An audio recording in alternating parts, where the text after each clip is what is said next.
భగవంతుని కోరకూడని కోరికలు. చాలా మంది గుడికి వెళ్లి భగవంతుడిని అనేక కోరికలు కోరతారు. ఎలాంటి కోరికలు భగవంతుడిని కోరుకోకూడదో తెలుసుకుందాం. మనకు ఎలాంటి అనారోగ్యాలు రాకూడదని కోరుకోకూడదు. మనకు ఉన్న అనారోగ్యం నయం అవ్వాలని కోరుకోవాలి.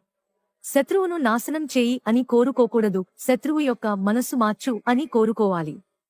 కష్టాలు తొలగించు అని కోరరాదు. ఆ కష్టాల నుంచి బయటపడే శక్తిని ఇవ్వమని కోరుకోవాలి.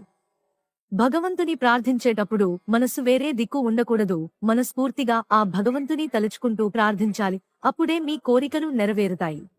నాకు అంతా మంచి జరగాలి అని కోరరాదు. మంచి జరిగినా చెడు జరిగినా భగవంతుడి అనుగ్రహం నాపై ఎల్లప్పుడూ ఉండాలి అని కోరుకోవాలి. నా కుటుంబం అంతా బాగుండాలని కోరరాదు. నా కుటుంబంతో పాటు అందరూ బాగుండాలని కోరుకోవాలి. నేను అందరికన్నా ధనవంతుడిని అవ్వాలని కోరరాదు. నాకు ధనం సమృద్ధిగా ఉండాలని కోరుకోవాలి.